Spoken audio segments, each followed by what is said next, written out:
안녕하세요. 노알람 이덕조 노무사입니다. OECD 국가 중에서 산업재해가 가장 많이 나는 나라, 후진적인 산업재해가 매일 발생하는 나라가 바로 우리나라입니다. 따라서 국가는 이러한 후진적인 산업 현장의 안전보건 현실을 개선하고 사업장의 산업재해 예방을 하기 위해서 사업장에서 발생되는 재해 건수, 재해율, 사망 만인율을 공표하도록 하고 있습니다. 오늘은 정부에서 발표하고 있는 산업재해 공표 제도가 무엇이고 이 산업재해 공표 제도가 기업에 미치는 영향이 무엇인지에 대해서 알아보는 시간을 갖도록 하겠습니다.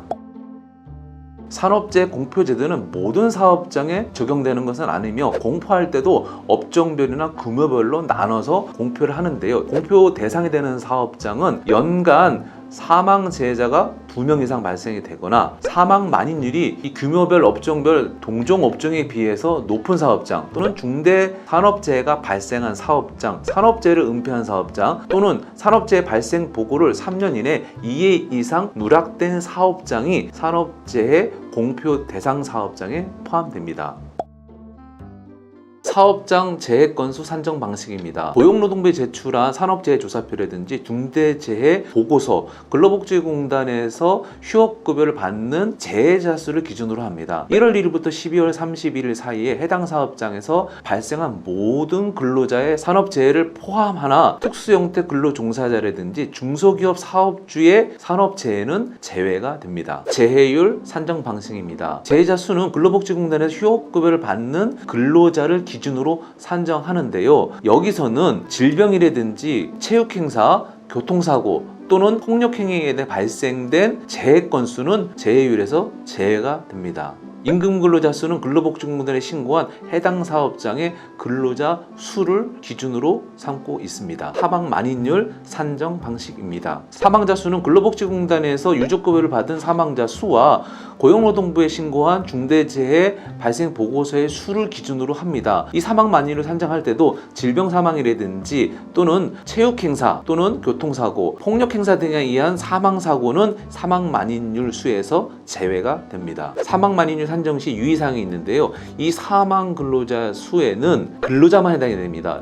특고직이라든지 중소기업 사업주는 여기서 제외가 되고요. 이상기온으로 사업장에서 사망한 경우에는 질병임에도 불구하고 사망 만인율에 포함이 됩니다. 건설업의 경우에는 국내 사업장에서 발생한 사망자 수만 여기 포함이 되고요. 재해 발생 시기와 사망 시기가 다른 경우에는 사망 시기 연도에 따라서 포함이 될 수도 있고 안 될 수도 있습니다. 예를 들어서 9월 16일 날 재해가 발생이 돼서 내년도 2월 달에 사망이 됐다. 그러면은 3월 30일 이전에 사망이 됐기 때문에 전년도 사망 만인율에 포함이 되는데 이분이 만약에 내년도 4월 1일 이후에 사망이 되면은 이거는 사망 만인율에 포함이 되지 않습니다.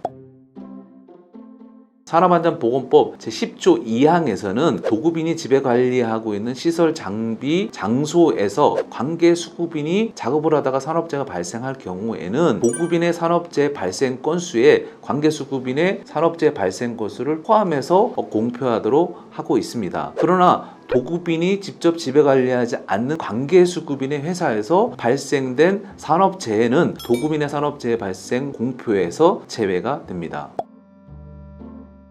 산업재해 다발 사업장인 경우에는 산업재해 공표제도에서 기업의 이름이 공표가 되는데 이럴 때 기업에 있는 이미지 훼손으로 인해서 경영상에 막대한 피해가 발생이 되고요. 국정감사 시에 사업주 출석 등 많은 경영상의 애로를 겪는 것이 현실입니다. 또한 정부기관이나 공공기관에서 제조나 용역 도급 업무를 발주할 때 그 수급인을 선정함에 있어서 산재 다발 사업장에 대해서는 감점을 주고 산업재해 예방 활동을 잘하고 있는 우수 사업장에는 가점을 줌으로 인해서 수급업체 선정상에 막대한 영향을 미치고 있기 때문에 경영에 지장을 초래하고 있습니다. 불법이 아닙니다. 실무에서 종종 발생하는 일인데요. 산업재해가 발생이 되면 사업주는 산업재해 발생 개요와 재발 방지 계획을 수립해서 고용노동부에다가 산업재해 조사표를 반드시 제출해야 됩니다. 산업재해 조사표를 제출하고 근로복지공단에 산재 보상을 하지 않았다 하여 불법이 되는 것은 아닙니다. 오히려 산업재해 조사표를 제출하고 근로복지공단에 산재 신청을 하지 않는 것이 재해율 관리에 이점이 있기 때문에 전략적으로 이 방법을 선택하는 경우가 많이 있습니다. 오늘은 산업재해 공표 제도에 대해서 알아보았습니다. 더 궁금한 사항 있으시면 유튜브에 댓글을 남겨주시거나 블로그에 들어오셔서 내용을 확인해 주시면 감사하겠습니다. 감사합니다.